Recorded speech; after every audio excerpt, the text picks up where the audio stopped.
और वहाँ से उनका इलाज कराएं। जी देखिए, इंसान है, बीमार तो कोई भी हो सकता है, और वो कैदियों के भी तो कुछ हकूक़ होते हैं। अगर उनको आपने कैद ना हक़ में रखा हुआ है तो इसका ये मतलब तो नहीं है कि आप उनको डॉक्टर या इलाज की सहूलियतें ना दें।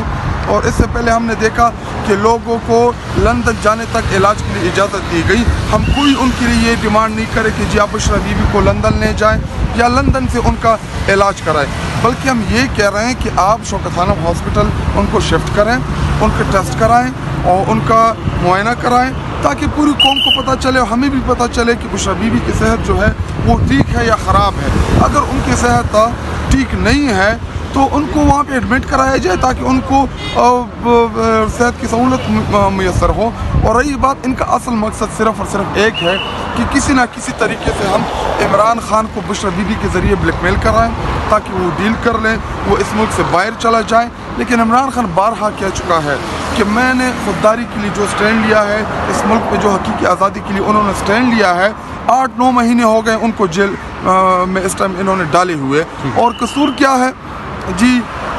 साइफर है क्या जिसमें पूरी कौम की डिग्निटी को, पूरी कौम के इस्तेहकाक को मजरूह किया गया था। एक बैरूनी मुल्क से धमकी आई और उस साइफर में लिखा क्या था, अगर इमरान खान को ना हटाया गया तो इस मुल्क को संगीन नताज का सामना करना पड़ेगा।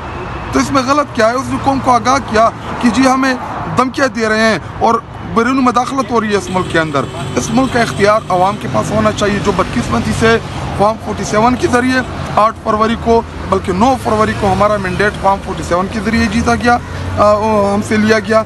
और इस दफ़ा पूरी की पूरी वारदात डाली गई।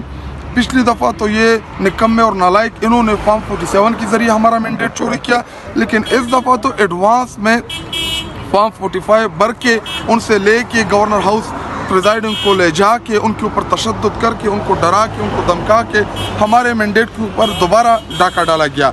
और ये लोग क्या समझते हैं कि इन चीज़ों से कौम मायूस हो जाएगी, कौम घर में बैठ जाएगी, कौम वोट डालने नहीं आएगी? ऐसा नहीं होगा। इमरान खान ने इस कौम को शऊर दिया है, इमरान खान ने इस कौम को जगा दिया है। जब तक इस मुल्क में हमें हकीकी आज़ादी की जो तहरीक शुरू है इसको कामयाबी नहीं मिलती, हम जेलों के लिए भी तैयार हैं। ना हम इनसे डरते हैं, ना कौम इनसे डरती है, और हम इस जद्दोजहद इसी तरह इंशाअल्लाह हम जारी उतारी रखेंगे।